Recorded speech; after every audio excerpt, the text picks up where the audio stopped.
All right, welcome to another primary source walkthrough. We got a banger this time.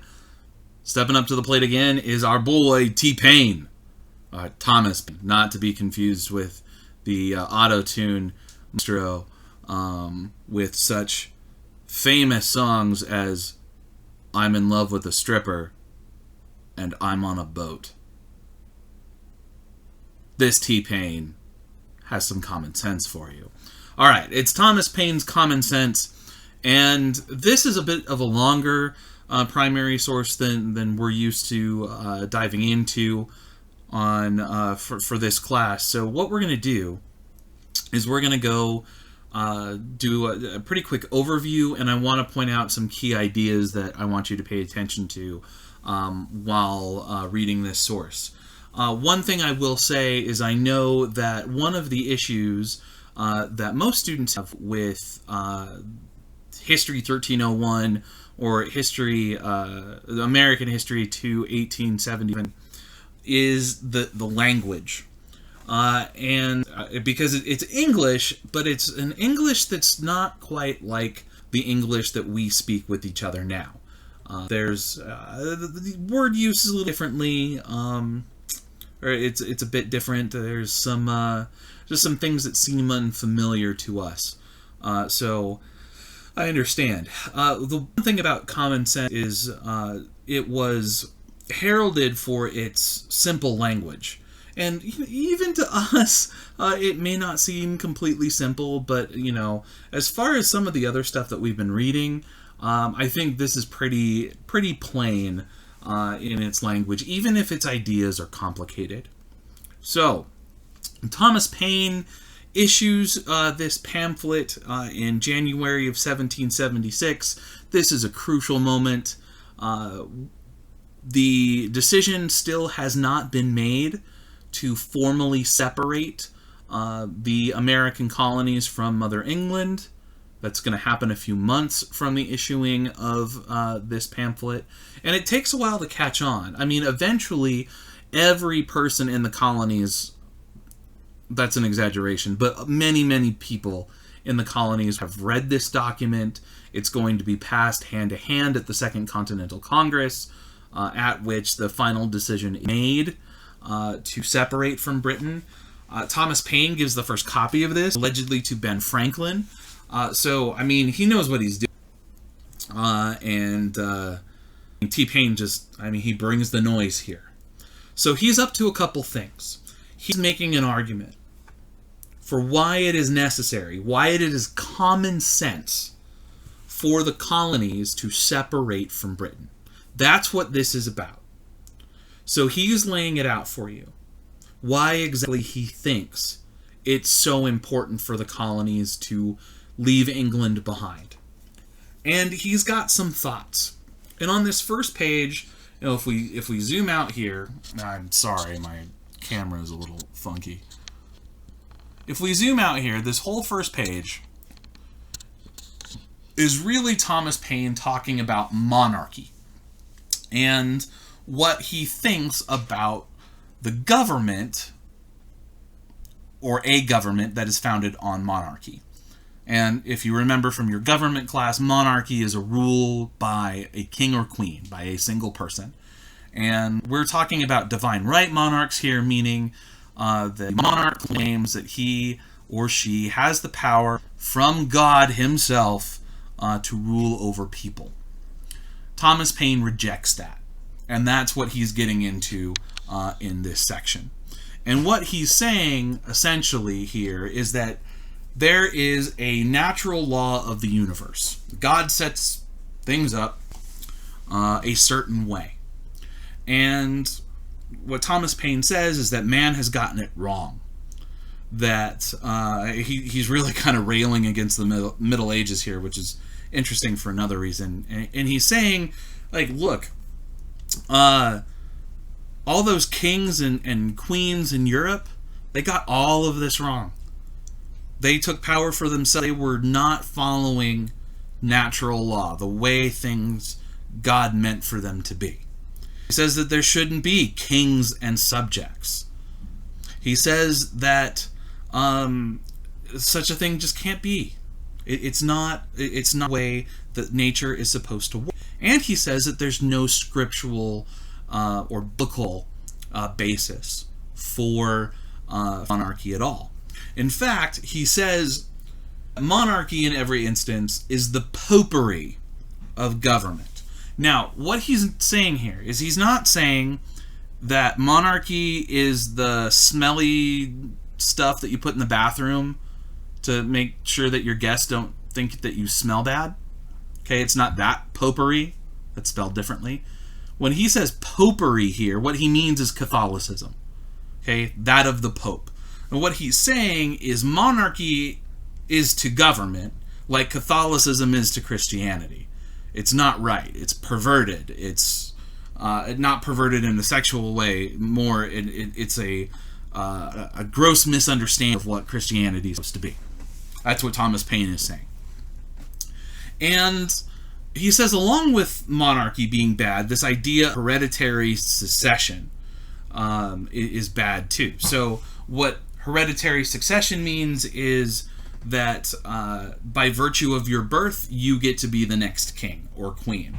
So the king passes down his rule to his son, hopefully, or unless you're Henry VIII, and then you have to pass it down to your daughters, which made him crazy.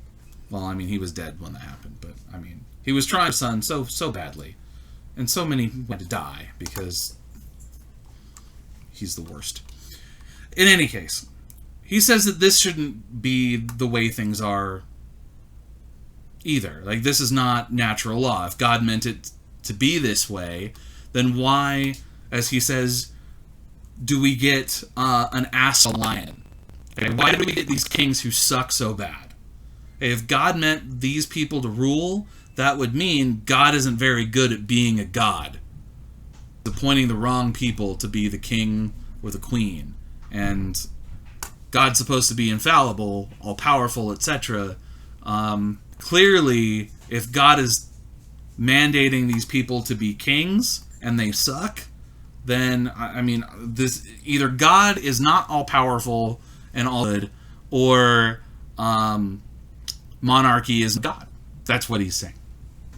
So he's going to go through that a little bit here and get into some details. Where the juicy stuff happens is here on what he calls his thoughts on the present state of American affairs.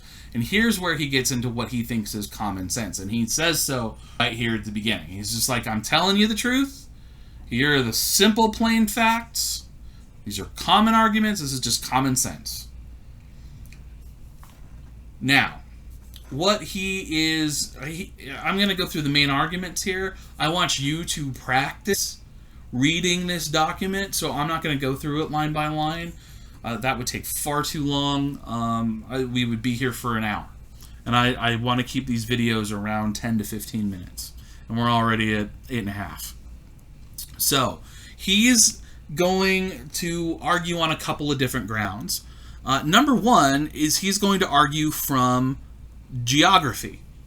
And he's saying, look, we're a continent. We make up like an eighth of the habitable globe. We're a big deal. And because of that, people should pay attention. He's also going to say, I think this is really interesting, from somebody who thinks about apocalyptic speaking and thinking. He says, "'Tis not the concern of a day, a year, or an age. Posterity are virtually involved in the contest, and it will be more or less affected, even to the end of time, by the proceedings now." He's saying that what we do now will have consequences eternally. That's a bold claim. He's not far. I mean, I don't know about eternity, but here we are, 250 some years into this American project, and we're lasting quite a while. So, he's going to get into more of the geography here. Going to say, look, is it geography here? Or is that on the next page? I should have really looked. Anyway, he's going to get into some ideas here. Some of the things that he's saying here is he's like, look, We would have been fine without them, that we would have flourished without Britain's influence. We don't even really need European attachments. We would have figured it out eventually. And oh, by the way, Britain isn't really worried about keeping us safe. They're more worried about making sure that their interests are met, that their pocketbooks are lined. And he says, like, this place has been designed to harbor those who have cast themselves away from Europe, who is known to be an oppressor anyway. So all of the people who are here have wanted to escape the oppression of Europe before we've even gotten to this point anyway. So it was just kind of natural that we got here. He also says, let's talk about economics. And he says, show me one advantage. Just one advantage that we can consider if we were connected to Great Britain. And he says, look, we're connected to Europe. We don't need to be a part of Great Britain. They're our market.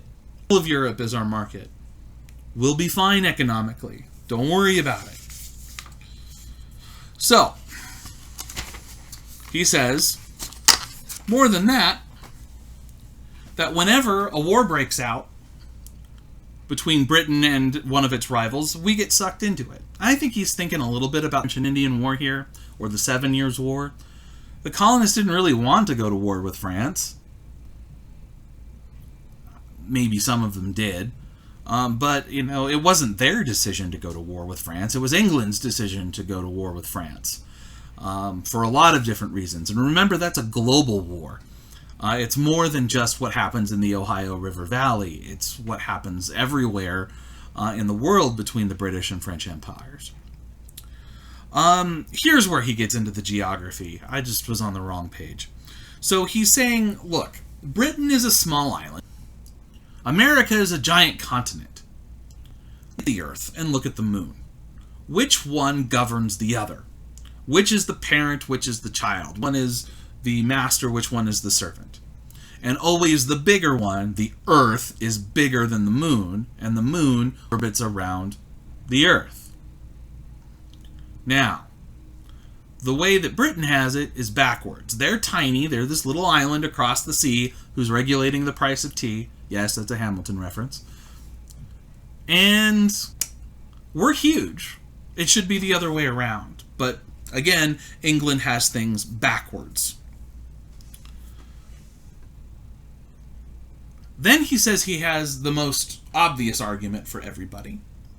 And he says, but the most powerful of all arguments is that nothing but independence, i.e. a continental form of government, can keep the peace of the continent and preserve inviolate from civil wars.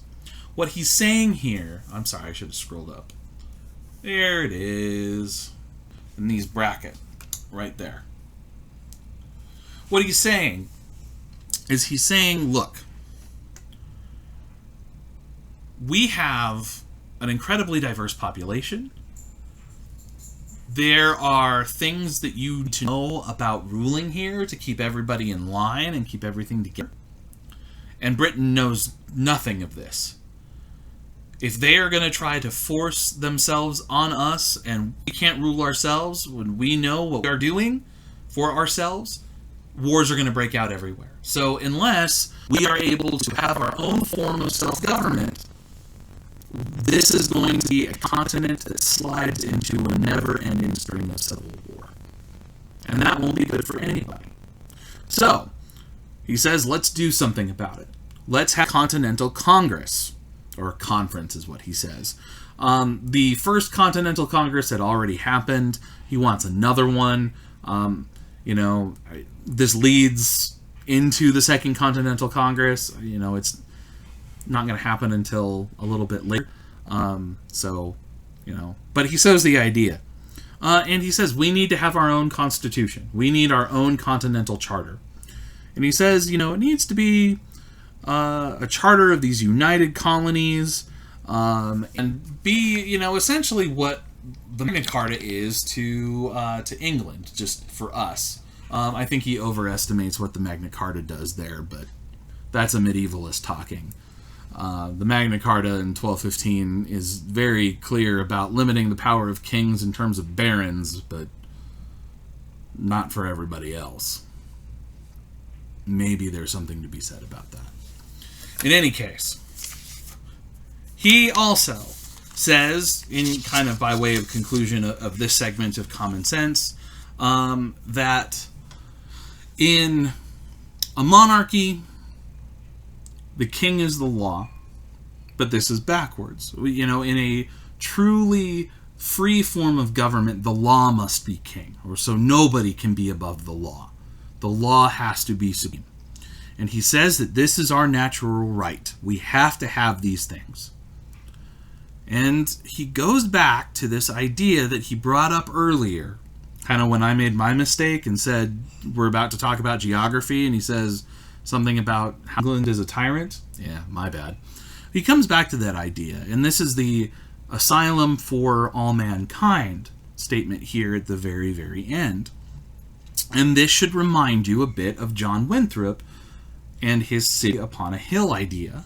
He's saying, look, we're going to come here and be free and be their own master, so to speak, you know, unless you're a slave, of course, or, you know, we're not going to extend the same idea to Native Americans. And oh, sorry, I started going down a different path there, but you should be thinking about those things because very clearly, you know, that's on the table here.